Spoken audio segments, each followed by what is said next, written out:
Hello everyone, I want you to be a part of my community by joining my Discord down below. Be sure to introduce yourself and enjoy all the memes, all the updates to Welcome Japan, all the news articles about Japan, and more. Let's say you're tired of moving to a new app, I'm telling you this one is worth it, because so far there is no spam, there are no ads. It's kind of like having your own private social media. For people who know what Discord is, you may also know that is one noisy notification machine. Be sure if you want to turn those off, just go down to settings, go to notifications, and turn off those messages. So, I want to see you in there today. Thank you. Welcome to Welcome to another edition of Why Come Japan, the show where I usually interview creatives about their craft and how it relates to Japan. But today my show is a solo show, as you could probably see from the title, that I'm 25% Japanese and I really just don't care. And yeah, in all honesty, I really don't care about my heritage because it doesn't matter, really. It doesn't really affect my life too much, and this is not really something I really talk about. There are other 25% Japanese people in this world, ones that are famous. Ones you may know are like the singer-songwriter Meiko. There's also Fred Armisen. There's Dean Cain, the guy who played Superman. There's Chad Michael Murray. There's Jero, the Enka singer. And I'm sure there's more, but just to name a few, quarter Japanese people. Now, probably when you look at people, I guess particularly, probably the most famous one out of all this bunch of 25% Japanese people is, not Japanese people, I should say mixed race, excuse me. These mixed race people, they particularly, you can tell that they look a little different. And that's always something I've kind of gotten. I grew up in the state of Colorado, and I went to a very all-white elementary school, and at this school, the mere mention of Martin Luther King made everyone look at me because I was the closest thing they had to anything that was racially diverse, and I'm 25% Japanese. And the funny thing about all this is, let me start off by saying this. The one annoying thing about being pinpointed as being racial or racially different, from being the status quo, is telling people that, people telling you that you look different or that they want to know what nationality you are. And I think the problem here, the thing I don't like about it, is it's a little dehumanizing.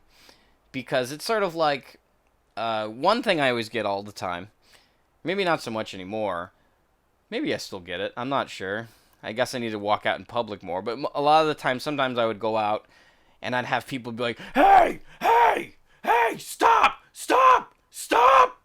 I'm like, all right, I'm stopping. What is it? And they're like, did you know you look like Jack Black? I'm like, you literally stopped me just to tell me this. What's the funny thing about all this is that a lot of them seem very proud that they can notice this. And I feel like I'm not sure what their intent is when people tell me that they can tell me that I look Japanese. It's just sort of like one of these things where it's like frequently asked questions that you constantly get annoyed with.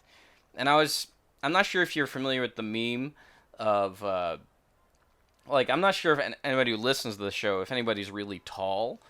Like, tall people often really get tired of being told that they're tall. And somebody made a meme of and they made a business card that says, yes, I'm tall. No, I don't play basketball. Yes, the weather is great up here. I'm 6 foot, blah, right? I'm so glad we had this conversation. It gets to the point, I don't get it that much. I don't have people randomly coming up to me because living here in Japan, I'm certified white guy. If I even claim to be Japanese, it just confuses people. I'm sure if you look at the Enka singer Jero, you would not think that, oh, that guy's a quarter Japanese, A lot of the times, for myself, particularly in the U.S. and probably even perhaps in Japan, you could probably say that I'm a little racially ambiguous. I've had some people come up to me, particularly my place of work, back when I was working at a bookstore called The Bookman. I had a repeat customer. Sometimes he would come up to me. Actually, no, this is only one time. It wasn't a repeat, but he was a repeat customer. But one time he came up to me. He's like, "What tribe are you a part of?" I guess I must have looked Native American or something at that time, um, because my hair was really long at that time. I didn't know how to answer. Like, I'm not a part of a tribe. I don't know what that means. Uh, and that's kind of the weird thing about visually, when you look a little different, people always want to kind of place you in a box, because even if, like, for example, if you look at some of the people I mentioned on here, like Chad Mike, you would not be able to tell that he was a quarter Japanese based upon his hair. It's just overall looks. Whereas, like, I know a few people who are half Japanese, where sometimes they look very much like they're half Japanese, or they're half some sort of Oriental, I guess, heritage. But then you have sometimes where people, they look more white or they look more Japanese. With the case with my dad, my father, he's never been a person who's been like, rah rah Japan, right?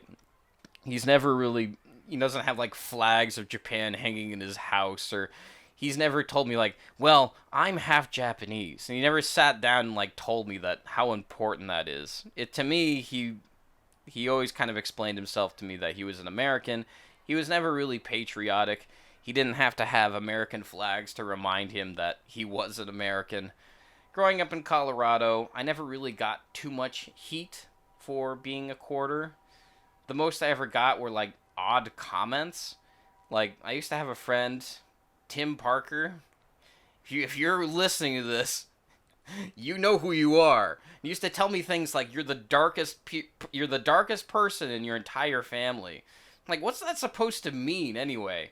Like, I understand that maybe sometimes people say things with like intent that was, not to be harmful or not to be, malicious or anything. But how am I supposed to respond to something like that? Other comments from someone who is not alive anymore. I shouldn't say that he died for this comment, because that's a really mean thing to say.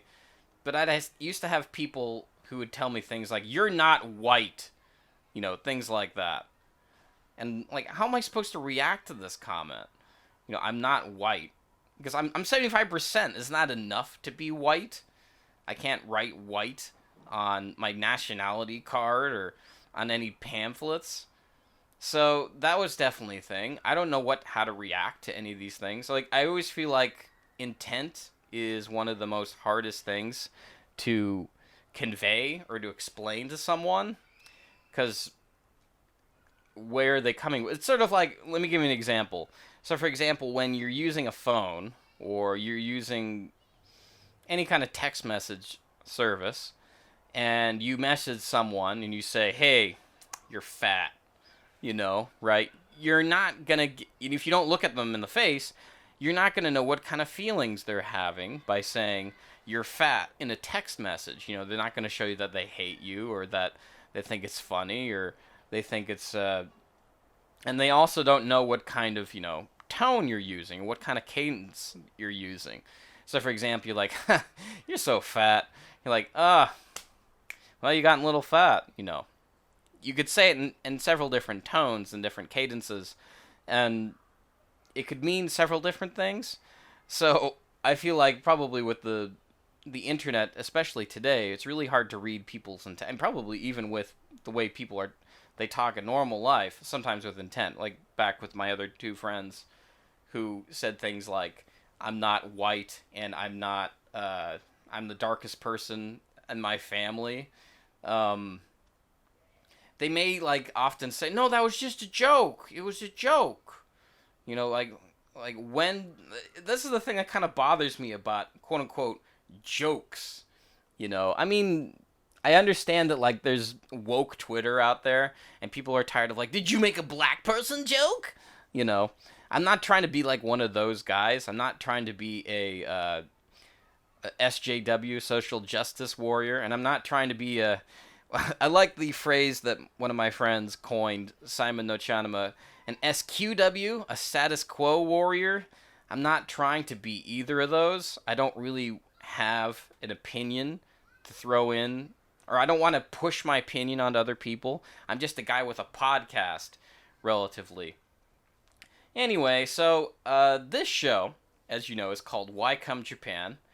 And I would say the biggest reason why I came to Japan is I kind of wanted to know about more about my heritage, being a quarter Japanese, because it was something I couldn't escape because I look it because people can see it, you know. God damn it. It's like if I ever get like another comment about actually, I don't get that many comments. It's only if I bring it up do people mention the I can see it part in me being a quarter Japanese. I feel like I should just have a business card, just like the I'm tall business card I one mentioned earlier. It says, "Yes, I'm a quarter Japanese, and don't tell me you can see it. Don't tell me I look like someone." It's just like I don't know what kind of response you want. I just feel like giving you some sort of sassy answer, because I maybe the intent is just it's trying to be playful, but to me it's dehumanizing to a certain degree, and it just feels like I need to make fun of you for it. Um, anyway, so I mean, for a lot of people who come to Japan, a lot of them they come for reasons because they want to. Well, one reason particular is sometimes you meet people. I guess you could call them weeaboos, or you could just call them people who live with the mantra of, "Ever since I was a little boy, I wanted to come to Japan. Ever since I was a little boy, I wanted to come to Japan." That sort of mantra. There was a lot of that I've encountered. Um, some people just don't know. Some people, like my friend James over at Inside Japan podcast, they just responded to an advertisement that they saw for Nova, and that interested them. I saw that same advertisement. I saw that one in The Onion, of all places. I used to think it was a joke. I didn't think it was a legit advertisement. I thought that was like weeaboo. What was it? Japan? Not Japan. Yeah, weeaboo bashing culture before it was cool.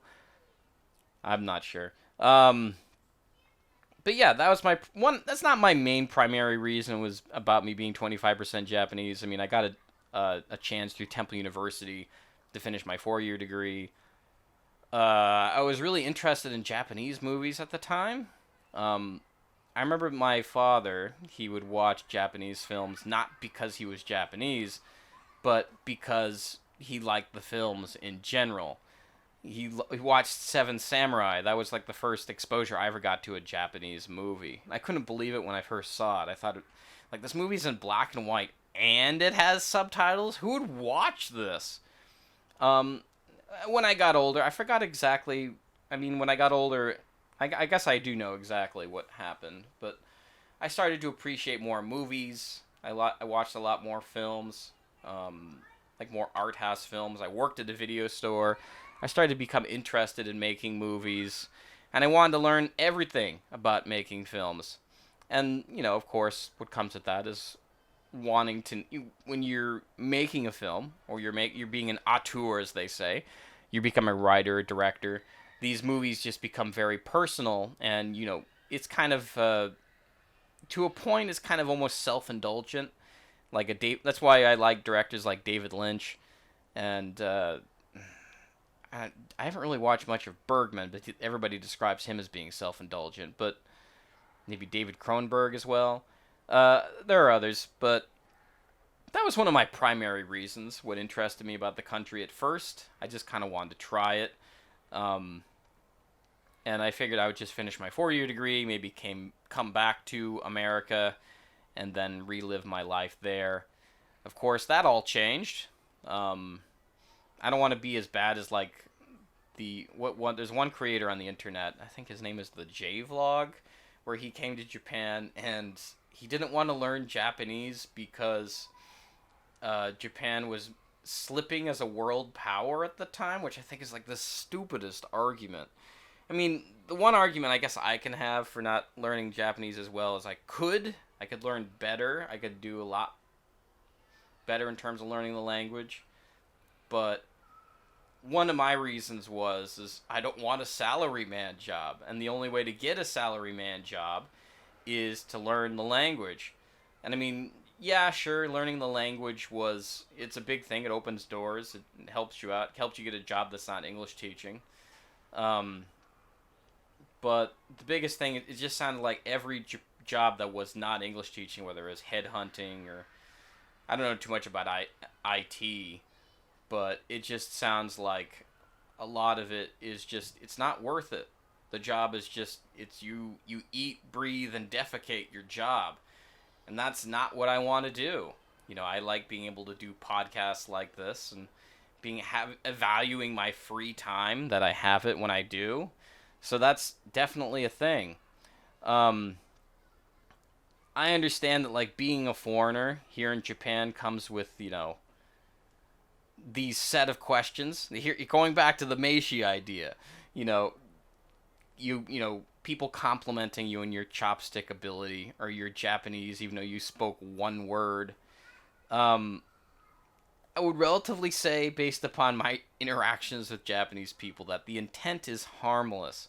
And it's just, as Hiko Simon would say, it's a icebreaker. Because there was an article a little while ago by Aruto Debito, this one activist for foreign rights in Japan who lives in Hawaii now. And he was talking about how these things are like microaggressions. Because he couldn't really tell what other people's intent was in terms of when they asked these questions. So to them, and not just me, other people, they find these frustrating, having to deal with these set questions all the time. And I think a lot of it has to do with just not knowing the intent and not knowing that it's an ignorant question. And other questions like, did you know that Japan has 4 seasons? Things like that. I think it's probably best to overlook it and just, you know, I guess in terms of, like, socially, probably the best response is not to be sassy, especially if you want to build kind of a empathetic relationship with someone. You should probably just, you know, go with the flow and just, you know, respond, I guess not perfunctory, but respond, kind of this, for lack of a better word, happy-go-lucky attitude. I guess that's sort of what you have to do. But it can be hard when you can't tell what somebody's intent is, because it does get frustrating dealing with the same questions over and over again. But I guess it's like working at a job. People always ask the same questions. Like, what time do you close? When do you open? How much is this? Blah, blah, blah. That sort of thing. Yeah, so being a quarter Japanese, of course, nobody in Japan sees it. I'm just another white guy, as I was saying earlier. And it always shocks people here. And so that's definitely a thing. But yeah, that's my overall opinion. Like I said, I don't have too much to say about this. So anyway, be sure to, you know, give us a 5-star review on iTunes, because it really helps grow the show. Be sure to write some sort of review, anything. Write something, even a negative review, that's fine. It really does help the show grow, because people do look at these things, and it does support the community, quote unquote, that I'm trying to grow as a creator to make more great content for this internet space that we live on. Be sure to subscribe if you're watching this on YouTube. Give us a like. Join the Discord. Again, I want to build a community. I want to, hang out with more people. Yeah, so until then, I'm Radrey, and hey guys! Jesus, man.